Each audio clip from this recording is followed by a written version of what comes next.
Hi, I'm Michelle Wiegers, mind body coach, teacher, and writer of my How We Heal Chronic Pain and Fatigue course, which really teaches you how you can recover from stress related chronic symptoms. Through this mind body recovery interview I'm sharing with you today, you'll learn that once you have major tissue damage ruled out, it's actually possible to recover from long COVID type symptoms. Today, you're going to hear Morgan's incredible recovery story from over 35 symptoms she thought were due to long COVID. Symptoms like POTS, insomnia, a racing heart rate, anxiety, extreme nausea, vomiting, diarrhea, and constipation, sensitivity to light and sound, extreme food intolerances, exercise intolerance, brain fog, tinnitus, shortness of breath, and depression, amongst a lot of other symptoms that she dealt with. What she discovered, though, was that this long symptom list was due to stress and difficult emotions that were being held down in her body. And that stress was then triggering her nervous system, causing her brain to create these very real and physical symptoms. But she found out were actually stress-based. She went from being basically homebound, caring for her daughter by having to crawl around on the floor due to her very severe POTS symptoms, to then being able to do pretty much anything she wants. She now is dancing at concerts, laying cement on a hot day at her home, attending parties on boats, swimming, cycling, yoga, and even starting to return now to work. She's also now able to eat all the foods that she thought she had to cut out in order to improve her symptoms.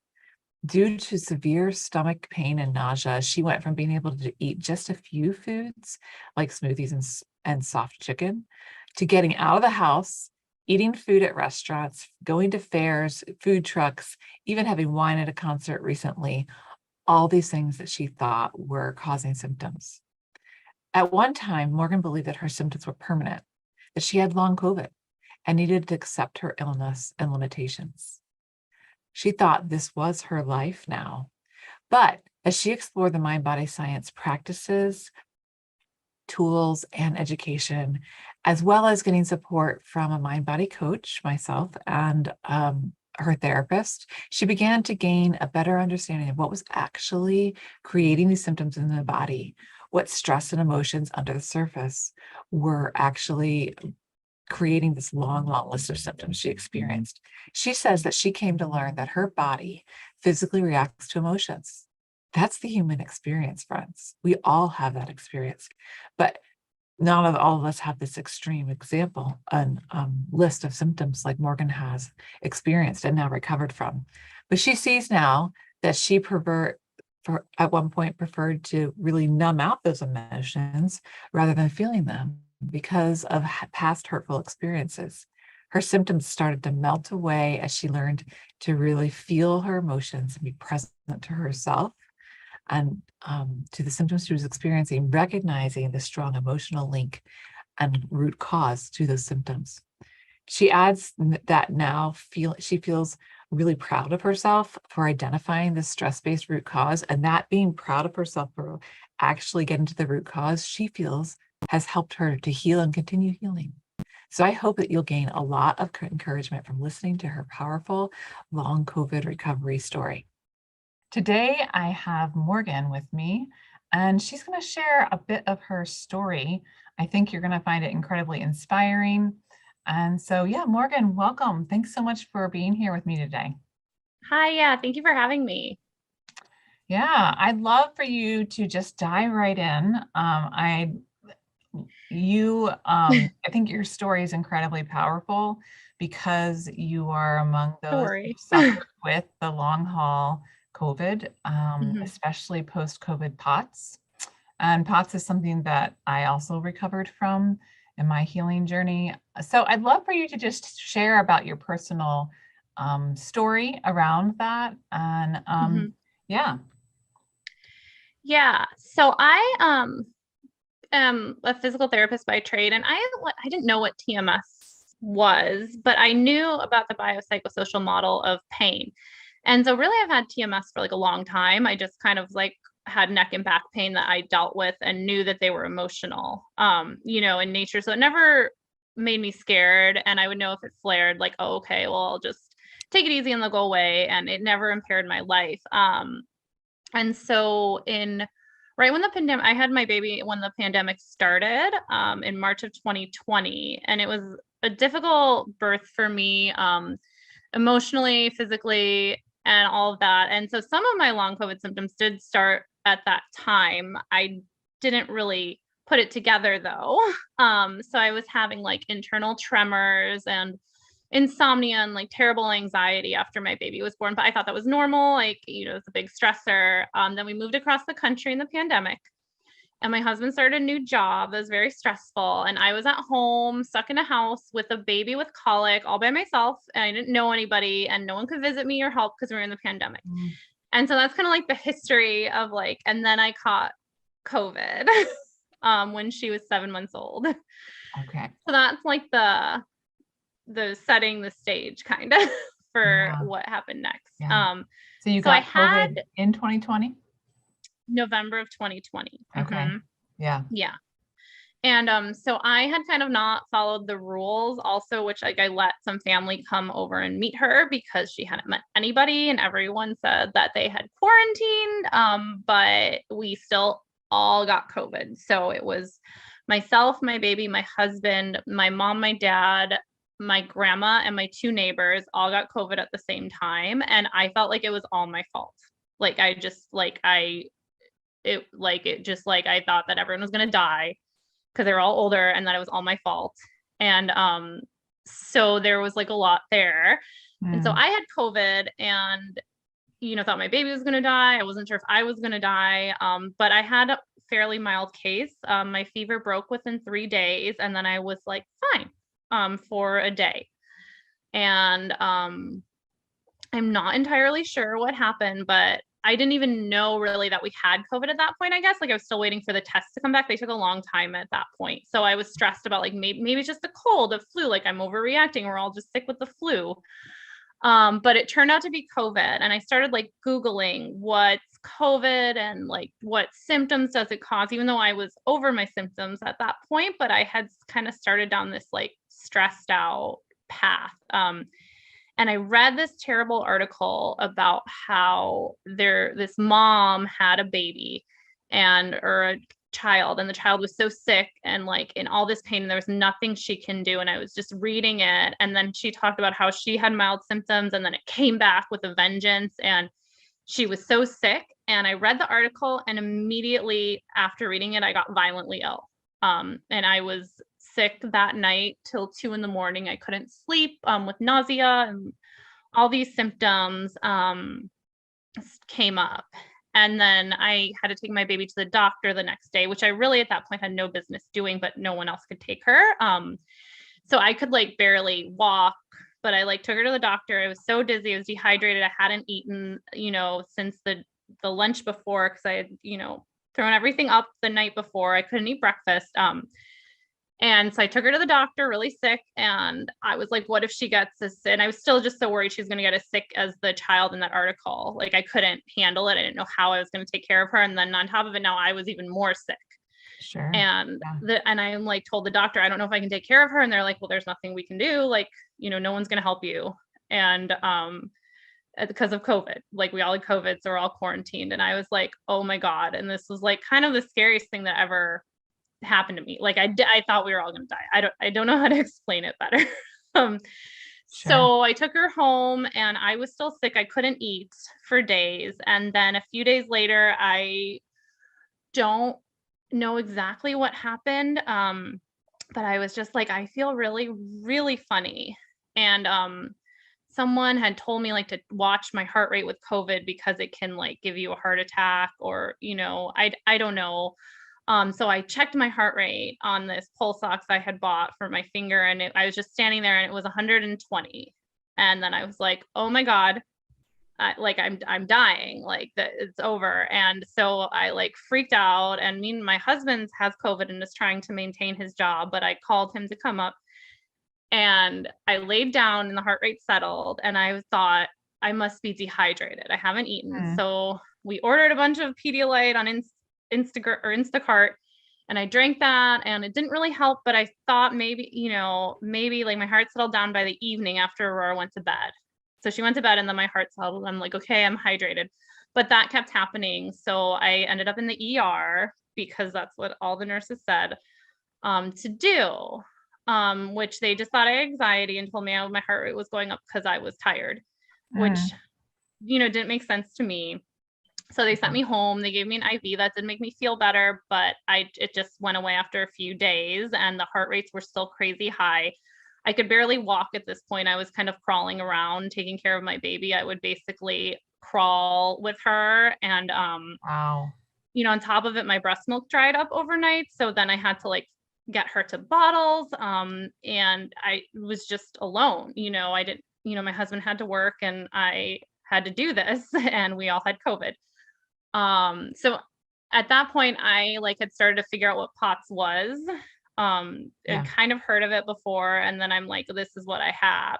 And I started looking it up and seeing all the terrible symptoms you can have, and that it was forever. And I was like, and that a virus can cause it. So I thought that my life was completely over and that I was disabled forever. So I'm trying to deal with that. And then I went on all these long COVID groups, which I found, and no one was better. Like not at all. The groups, were they like online? On Facebook. Okay. So I started, because I had been on all these moms groups that really helped me. And I'm like, well, I wonder if there's COVID groups that could help me get better from this COVID. So I started asking around the groups, like, who had this heart rate thing and like, did it go away? And I think maybe 3 people out of like hundreds of people who responded to me, like, were better. And everyone else was like, nope, just as sick as I ever was. And it was like 10 months later. And I was like, oh my God, it's permanent. Like it's permanent. And those 3 people were just lucky. Like, I don't know. And then the people who were getting better were doing very ridiculous things, like starving themselves, for 18 hours a day, eating no histamines, eating all this stuff. So I started to be like, well, I guess like maybe there's a way to recover, but I have to do all these crazy things. And I did go back to the ER again because I was a doctor online told me to measure like how much, because I couldn't see a doctor. So he said, just do this by yourself and measure how much you're urinating and how much you're drinking. And he's like, it seems like for some reason your body isn't staying hydrated, despite that I was drinking like 8 liters of fluid at that point a day with electrolytes because I was that thirsty. But like my skin, when you like pull it was still dehydrated. It would like stay up for like 15 seconds before it would go down. Like I was insanely dehydrated. I don't know what was going on at that point. So I went back to the ER and they just gave me another IV and were like, well, like that's all we can do. At what point did you finally get POTS diagnosis? Yeah, so that's coming next. So I wasn't allowed to like see a doctor till I got a negative COVID test. So I had no medical advice. And I was just guessing, like, do I drink this? Like, what do I have? And so I was finally able to get into a cardiologist. And at this point, my mom no longer had COVID. So she had to come move in with me because I couldn't continue to crawl around and take care of my baby because I couldn't really walk. Like I could barely stand for a minute at this point because just the heart rates, and I was so dizzy and just weak because I couldn't eat. Like I hadn't eaten about 3 weeks at this point. And the ER told me to take a multivitamin, by the way, when I told them that. So I was like, oh, okay. Like just send me home to die. Anyways, so there was just a lot of things that would really stress out a nervous system. And I was pretty sure I was going to die at this point. Like I was like, well, maybe I can just live like long enough that my husband can find a new wife and I can have like a new mom for my baby. Like that's literally what I thought. No, you were right in the middle of you were at the very beginning of the pandemic, essentially. And here you are completely isolated and without resources and really not a lot of help. And you're reaching out to the Facebook groups, you're doing like as much and best you can. How would you describe your journey to trying to get better? Were there different things that you Yeah. tried medically, Yeah. So that's, naturally? yep.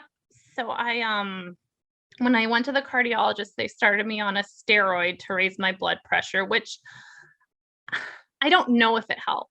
It helped and it didn't help. Like, I think it helped because I thought it would help. Sure. Um, Yeah. Well, that's very normal with mind body mhm, issues. right. And so, but my heart rates weren't really getting better. And then at this point, I became obsessed with my heart rates because I saw a post on Facebook where a lady said she got better by keeping her heart rates under 100. And then the cardiologist also said, well, you want your nervous system to calm. So we need to get the heart rates down to stop the adrenaline, to stop all these other debilitating symptoms like the nausea. Mhm. And I have a list of like 30 symptoms, which I don't necessarily need to go through, but that she said if we get the heart rates down, all those other symptoms will go away. So I became Okay. obsessed with my heart rates at this point, like very obsessed. But so, But and the then I heart became rate was the most severe symptom for you. Do you mind sharing just a couple other symptoms just in case those yeah, breastfeeding could yeah. be So resonant? I had the low blood pressure and the high heart rates. I had nausea, vomiting, severe GI upset. For a couple days I had gastroparesis, so I didn't digest anything, and I couldn't eat anything. Then I had these like surges in the middle of the night at like 2 to 4 a.m. where like just my whole body would become hot and sweating. And I would wake up just sick, like something was wrong, and my heart would be racing. Okay. And I couldn't sweat, I couldn't regulate my temperature. I had to be in like just like 74 degrees or I was miserably uncomfortable. Okay. I These are all what really else? physiologically Yeah, sounding. I I mean, as was you go through it, you would say, mhm. this is physiological. So what did you try? You went to the So cardiologist yeah, and so the I did the steroids. medications from the cardiologist, which like somehow got me to a place where I could start to think again, a little bit. Then I started all these diets, which then triggered food intolerances, unfortunately. So I started a low histamine diet, and then I became sensitive to salicylates and oxalates and all these other things, dairy and sugar. And so I was down to a list of like 30 foods that I wouldn't react to at the worst of it. Mhm. And that was all I ate every day, these like 30 foods.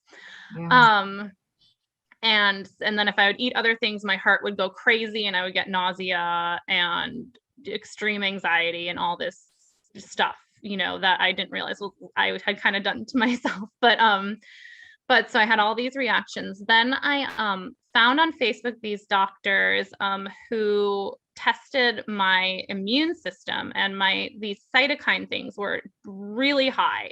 Mm. So I had tons of inflammation. They said it was vascular inflammation, which is why I had systemic symptoms through my whole body. That essentially my immune system was attacking my blood vessels. And I believe that that was happening. I just think it was TMS. Um, Okay. so so I think that that's what my TMS was, which is why I had such systemic full body Sure. symptoms.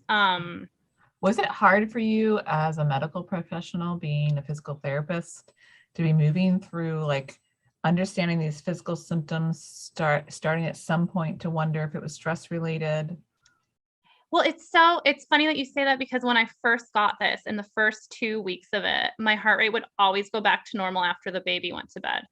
And my husband's like, "Do you think this is stress?" And I was like, "No. Like, what do you mean stress? Like, stress doesn't wake you up at 2 in the morning. Stress doesn't like make your heart rate go high just when you stand." And but so I wasn't really there yet. Right. But I did always know it was the nervous system. So I think Yeah. that's what was I never thought that like I had a heart problem or I thought that I had either like my vagus nerve was damaged by the virus or that I'd had some sort of stroke.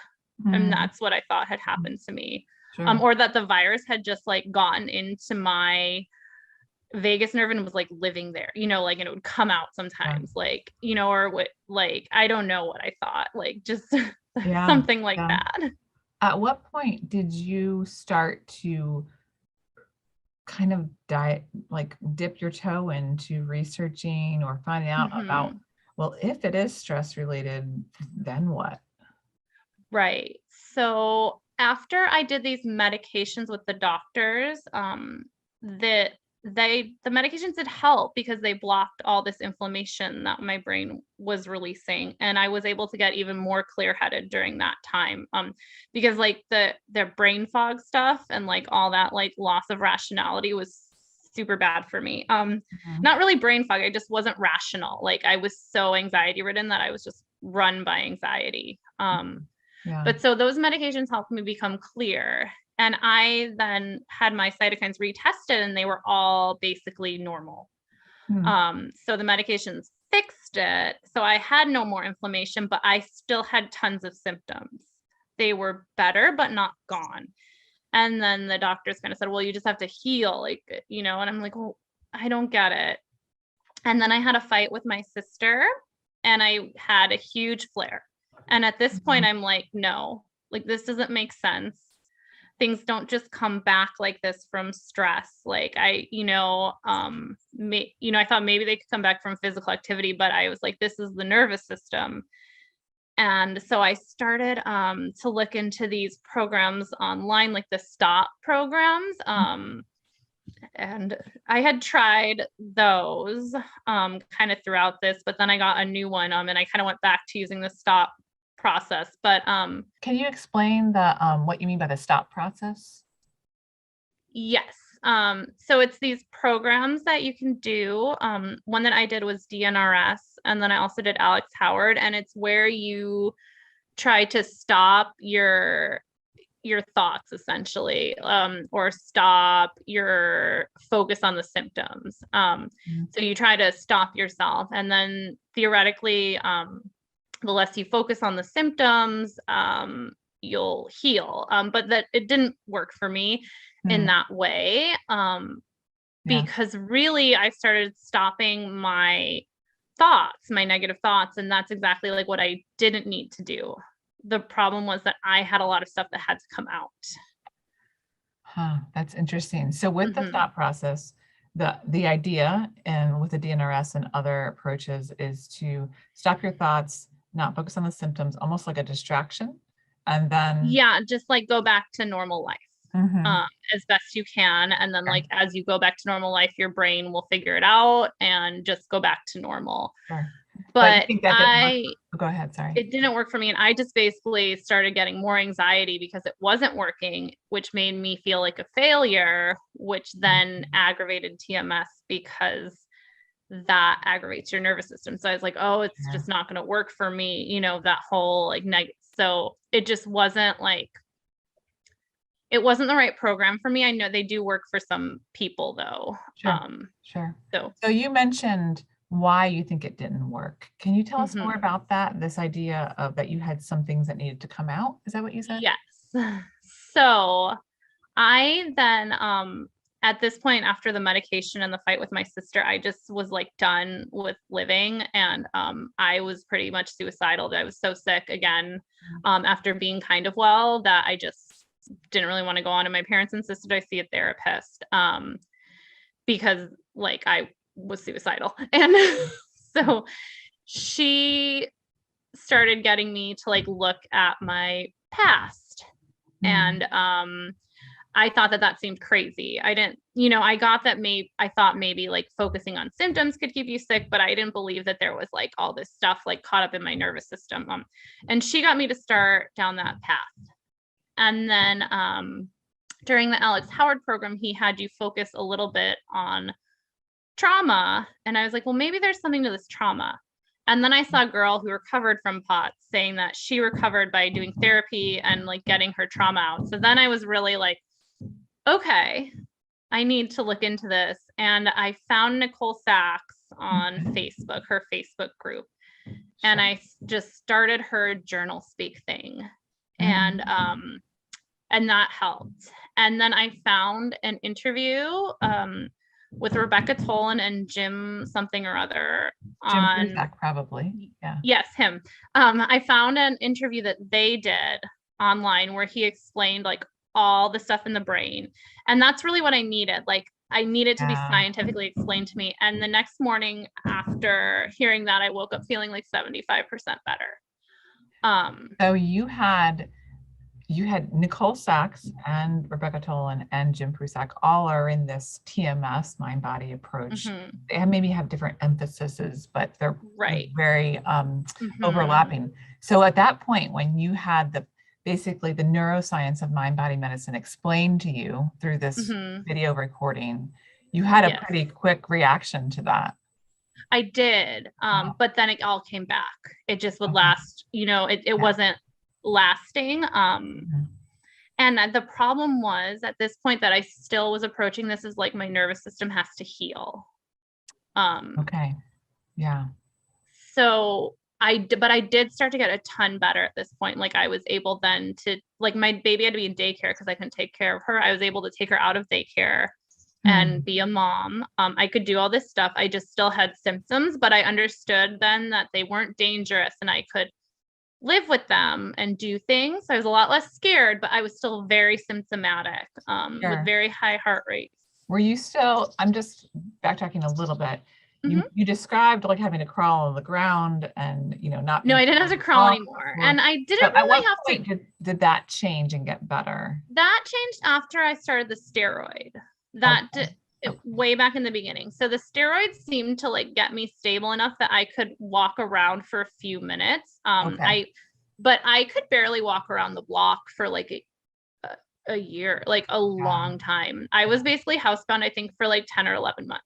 Yeah. Um, I could go to the store, like short trip, Mhm. and some days were better though. Some days were I could do more, which, I didn't ever put that together at the time. Like, why can I take my baby to the park today? And then, the next day I'm, barely can walk to the couch. Sure. Um, yeah. But so I would say around a year, and that's for 11 months in is when I really started to get deep into the mind body work. And that's when I started to leave the house and do a lot more and stop being so afraid Mm. of, Yeah.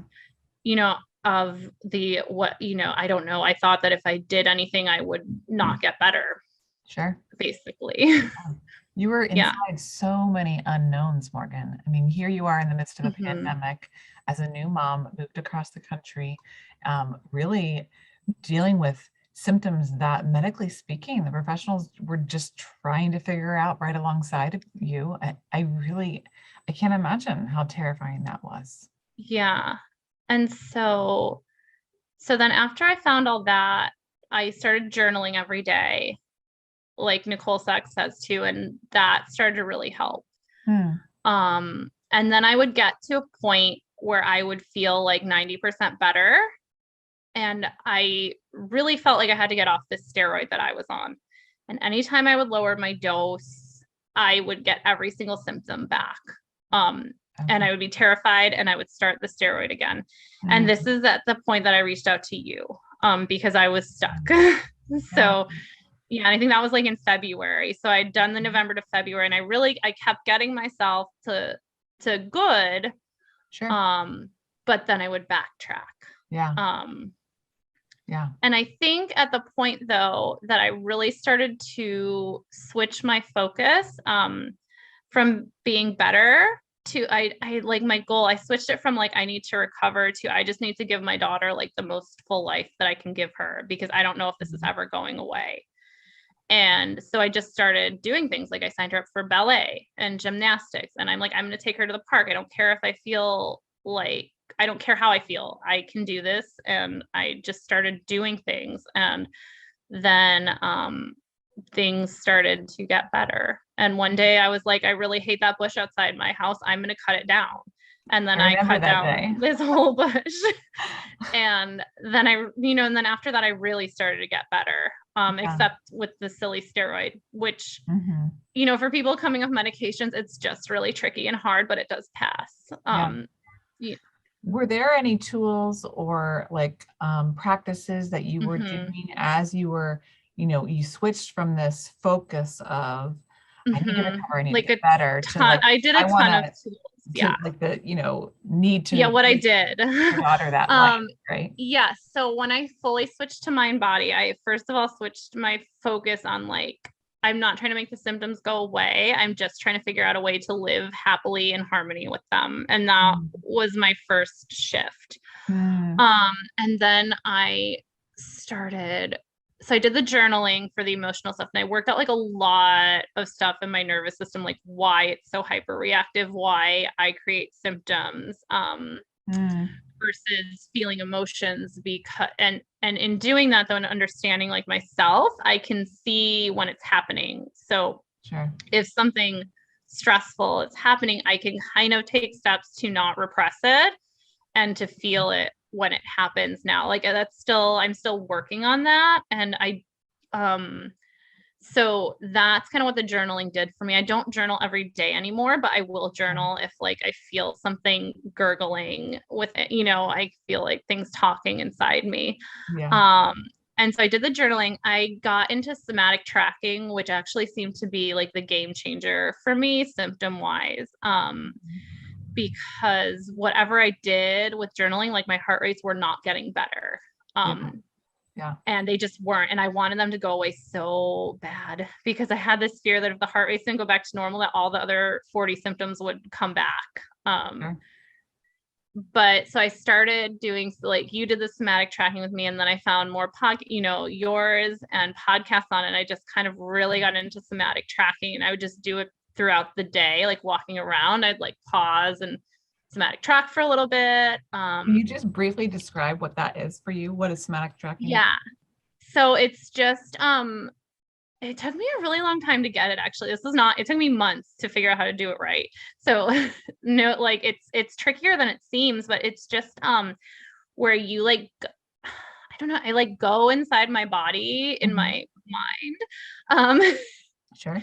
And then I just observe the symptoms and like sit with them and like without anything else. So like when my heart is racing, I just like close my eyes and take a few deep breaths, and I'm like, wow, my heart feels like it's pounding way harder than it needs to right now. Okay, what's it going to do next? And then it'll be like, oh, now it feels like it's fluttering. And then, oh, now the ringing in my ears is coming back, and I just like would go with it and watch it. Yeah. And then one time I did it and everything went away. And then I was like, Wow. I know this is my nervous system. Yeah. That is the power of attuning to our symptoms without fear. But it doesn't work every time. No. Sometimes, right. Sometimes you do it and they get worse. And so then how many months did you practice somatic tracking before? Oh my gosh, so long. I mean, so probably since January or February on. Okay. So like 4 or 5 months, 5 or 6 months. I'm still doing it. That's really helpful to share, because I'm sure that there's people listening who've tried somatic tracking a couple of times and they're like, it doesn't work for me. Well, it takes so long to do it right because when I first did it, I was doing it with fear. Like there's no way to not do it with fear at first because you're terrified of the symptoms, or I was. Sure. I was terrified of my heart rate. And so to go view it, sure, I could pretend it was curious, but it was like curious, like I would watch a tiger if it was like on the other side of the room, like, okay, like, that was like how I started. So it had to be really like, okay, I'm watching my heart rate, but it's like a fluffy bunny. It's cool. Right. And it takes practice to get there. Your brain just doesn't switch. Like I always think about how if you touch a hot stove, that takes a millisecond for your brain to be like, I'm never doing that the F again. And how long would it take for people to tell you, oh no, that doesn't burn you, you could touch it? Like how long that would take, I don't know if you'd ever believe them. So that's what we're working with, right? Like it just takes time. Good illustration. It does. It does take time. And what you said is really true. Changing the relationship to the symptoms, and it does take time for the fear to dissolve. But you stayed with it. You committed yourself to doing that. I just really don't feeling for yourself. Well, it's kind of like at the point that there's like, what else are you going to do? Like either this is a chronic condition or it's a chronic condition that you're not that stressed about. And, and maybe there's a chance it'll go away. Yeah. So that's kind of like where I was. And then So it was the somatic tracking that really helped me. And I would tell myself this thing like there's enough time for everything and take a few deep breaths. And for some reason that was really settling to me because I Mm, think I didn't feel like there was enough time to like for my life anymore. mm, Because I was missing my out of my baby's childhood and I couldn't work like financially, all this stress, like how am I going to do all this? And I would just tell myself like there's enough time, it's okay. And that was like a mantra I would say all the time. And that really helped me. And then doing just exercise like you would have me do, like the fear versus the truth. I do that all the time, like when I get scared. So I write the fear and then I argue with my brain as to like why that's not actually true. So uh, that was a really, really helpful one. yeah. And then the building evidence. So I'll even go like still add to my evidence journal, like how I know this is TMS. That was really, really helpful. Sorry, I'm giving away like all the tricks. So, No, that's what we want. We want people mhm, to learn what they can do. Do mhm. remember um, doing graded exposure together and that being something that was supportive as you were trying to Oh yeah. physically do So more. I did I do graded exposure. I don't do that much imagining because imagery was a thing that they did in the stop process a lot, and for some reason, I feel Mm, like really, like I don't know why I just don't wanna do it. I feel very resistant to imagining, sure. um, for some reason, but I do sometimes, like, imagine, like, I don't know, doing something with safety before I do it, but mostly I just kind of do things in a graded way. Like I was really afraid that if I ate out of the house that I would like get really sick or die. And that sounds crazy, but it really like was what my nervous system thought, that like the food would be full of histamines, or that I wouldn't be able to eat it, or I would get too hungry and I would starve to death like somehow. That and so to like eat in public took all these steps. Like I had to Yeah. like pack a little snack, then I had to like do a picnic, like all these little things to get to the point where I could like go somewhere and like grab something from Starbucks and then go to another place. Like that took so many steps, and that seems like such a little normal thing, but like that was really hard for me.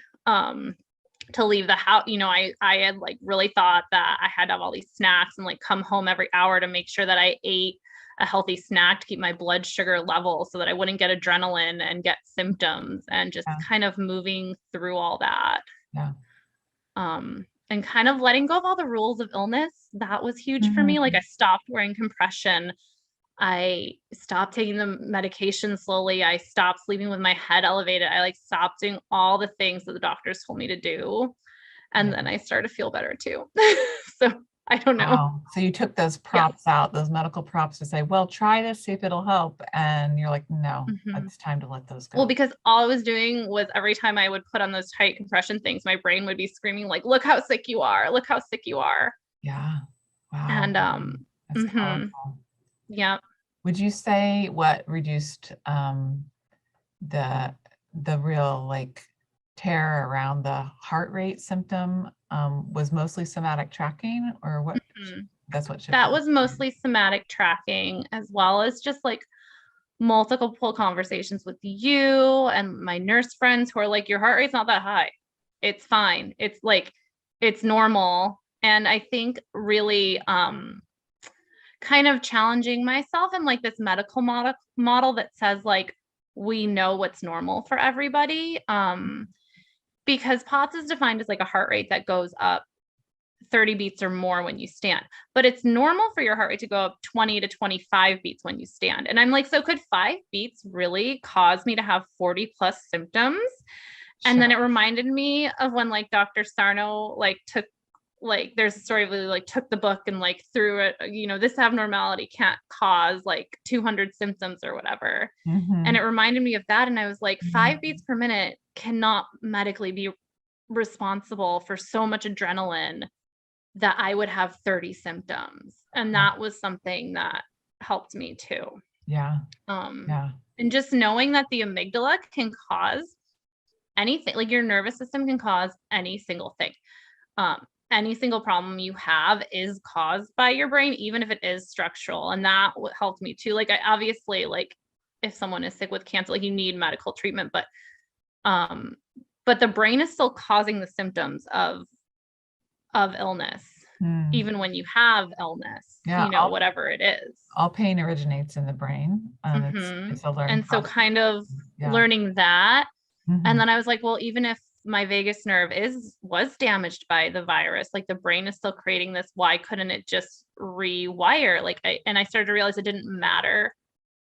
It didn't matter what was wrong with me. And then it dawned on me that there was nothing wrong with me, and that actually my brain was just working perfectly Yeah. and protecting me. And that was the big shift when I realized, like, because I think even till like just like 2 or 3 months ago, I still was operating under this, like, I have a really sensitive nervous system.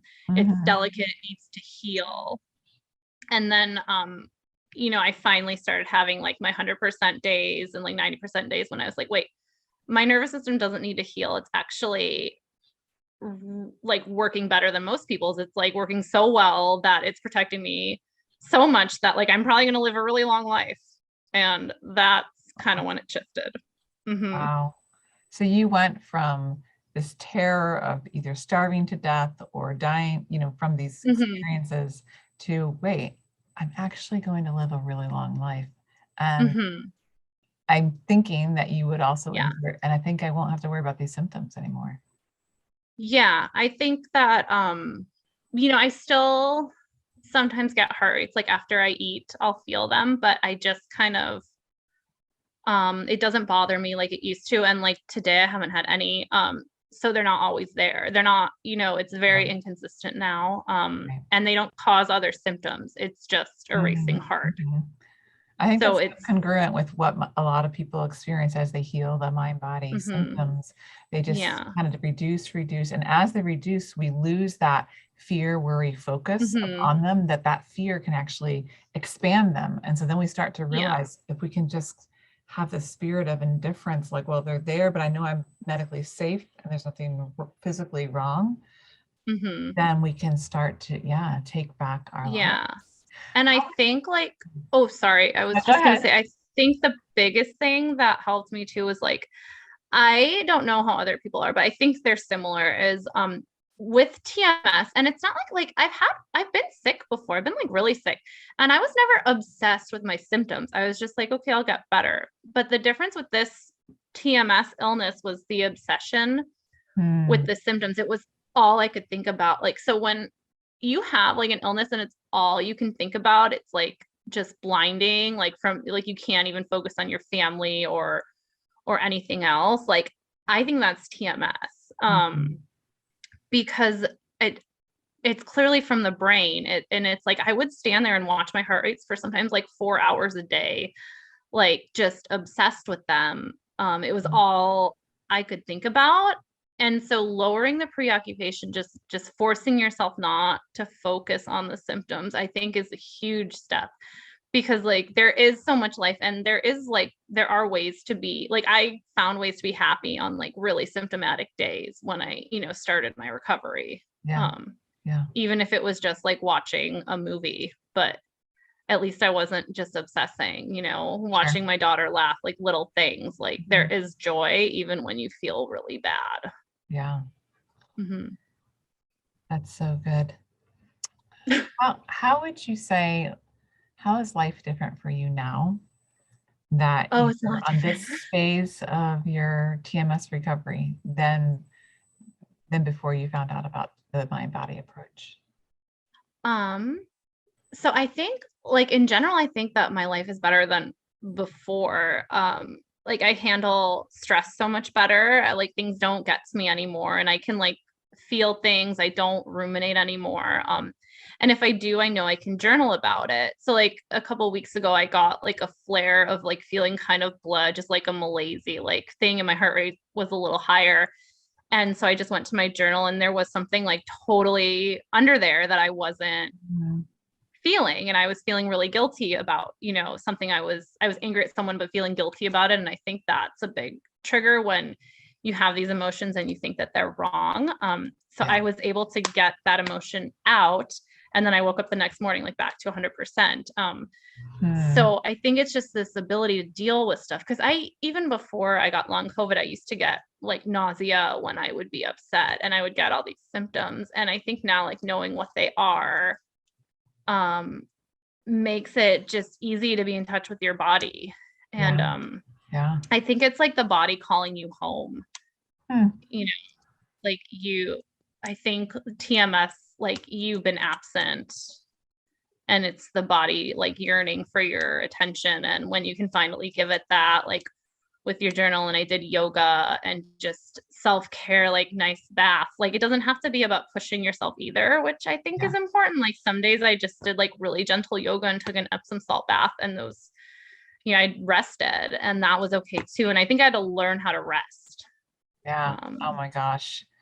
Yeah. You're just sharing so many keys that like so many things that Mhm. I relate to in my own healing experience and also in work with clients.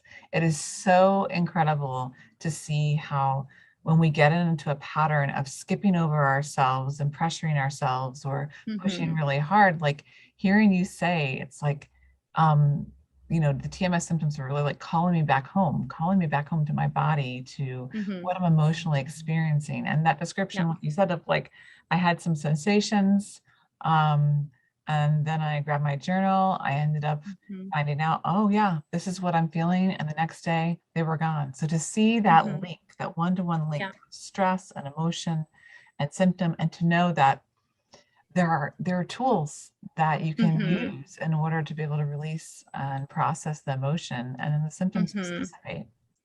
Yeah. And it's just, I wasn't like, when we started working together, I wasn't like clear in the mind like I am now. And I think like I'll never take for granted again what it feels like to be fully rational and to be clear, and just like that Mhm. feeling like I used to, how did I describe it?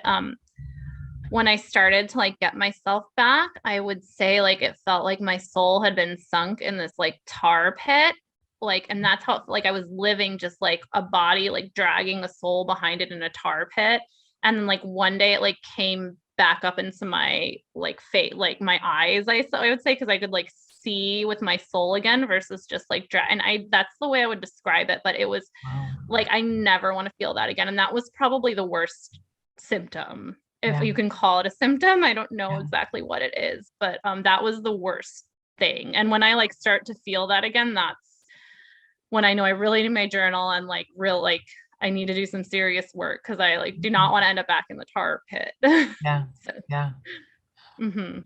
Wow, Morgan, you have I don't know. quite a story and quite a journey. I'm so glad that you're willing to share it, because I'm only Mhm. guessing there's a lot of people who are going to be encouraged. And really, I have a lot of hope for maybe their own long haul COVID symptoms or their POTS symptoms or different Yeah. heart rates. I'm wondering if you could give someone who's still suffering from long COVID or POTS or insomnia, Mhm. or a lot of a lot of different symptoms like exercise intolerance, the Oh rapid yeah, I heart had that. rate, um, just even anxiety. What would you want to tell them, or if you could give them any advice? Yeah, I think first of all, obviously like get checked by your doctor, because like there are things that may need medical treatment, and Absolutely. and some TMS is so severe that it needs like medical treatment for a while. Like sometimes you need like that medical boost, and that's okay.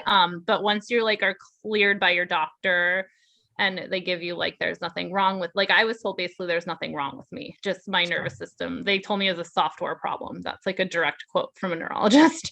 Like, you have a software problem. And I was like, okay, awesome. That makes me feel great. um but once you're told you have a software problem, just kind of believe that. Like, don't spend months and months looking at, like, I went through like all these like crazy websites and like all this, I don't want to knock naturopathy, but like all these crazy diets and all these supplements and all this stuff that just, I think, revs up your nervous system more. Like, the more you're Googling, the Mm. more you're creating fear. So I would stay off Google.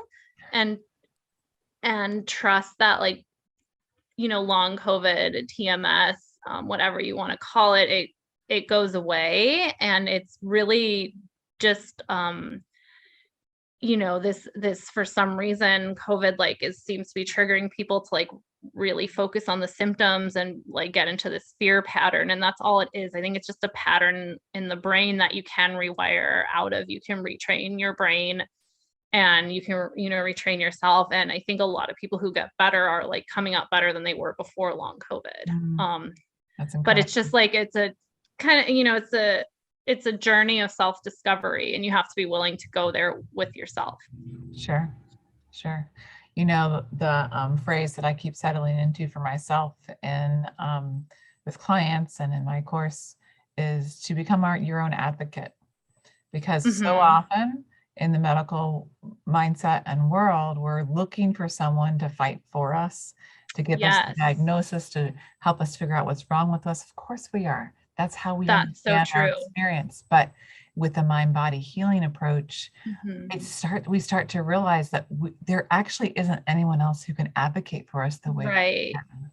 Right. And I think whatever you can do to create safety, like I didn't feel safe at all when I was sick. Like I didn't feel safe in my new house. I didn't feel like my marriage was safe. I didn't feel like, I was safe taking care of, like, I didn't feel safe anywhere. I didn't have like any space of safety. And so cultivating that sense of safety, however you need to do it, like, is super important, and kind of like dealing with all that. And my husband and I are fine. I just didn't feel safe because I was so sick. I thought he was going to leave me, because I was like, who would stay with someone who like can't walk? But we're together and we're totally happy. So it's all good. And he was great. He wasn't going to leave me. I was just, that was me, that was that fear. That fear. And so creating whatever safety you can. And then I think, what was I going to say? Like self-efficacy is super important. So like doing, even if like you can't, like you're so sick, like you can't do much for yourself, like doing something to like give you that sense of like accomplishment when you can, that really helped me. Like, I started doing things around the house. Like instead of sitting around worrying, I was like, I'm going to paint the deck, or I'm going to do these things like that sound really hard, but they're not that hard. Then when you do, like your brain like wants you to think these symptoms are more debilitating than they are. Wow. But they're not. Find as you start to move your body, as you start to try things, you can do it's not things as hard as I thought. Like you think like, oh, I could never do that, but like if you try it, like you might be able to. Wow, that's some really great supportive advice. I wonder if you could tell us what's opening up for you now, like what's next on your journey. So I am fixing up my house because it's been in like disrepair. Like we moved in and I didn't get to do anything, so I'm like painting all over and repairing things and having fun doing that, getting the garden going. I'm right now staying at home with my she's a toddler now. She's like almost 2.5. So it's been long. I'm staying home with my toddler, but I'm probably going to go back to work as a physical therapist in September. And then I am considering becoming a mind-body coach like within the next year, because it's I feel so passionate about it. And I think that I see so much TMS now, like as a physical therapist, it's going to be hard, like to do that job. So, I mean, I can do it, but I think TMS is a nice counter as well to help people through that. So that's kind of, getting back to normal. I'm going to travel to see my family. Which I was, I know, I was too scared to even like go anywhere overnight, but I'm going to go on a week vacation next month. And fabulous. Just kind of going back to normal. Like it's still a work in progress. I'm still training my brain that I can do everything like normal, but I would say I'm like, 90 to 100% most days. So incredible, Morgan. Yeah. I mean, I know your story. And just to hear it again today, I've got chills again. Just what you've gone through, the extreme symptoms you went through. I know that, there'll be many people who hear your story and are inspired. And I I hope can so. totally see you combining PT and TMS mind body work and Mhm. helping so many people out there. Mhm. We need more practitioners in the mind body world, that's for sure. So that would be Yeah. fabulous. So Yeah, thank I you think we so do. much for doing this today, for sharing Mhm. your story, and yeah, I really appreciate it. Yeah, and thank you so much for all your help. You were kind of the what I needed there these past few months to really, really get through it all. So I appreciate you too. Oh, you're welcome. It's Mhm. been a joy and honor to work together and to do this interview too. So, Yeah, thank you. all right, take care.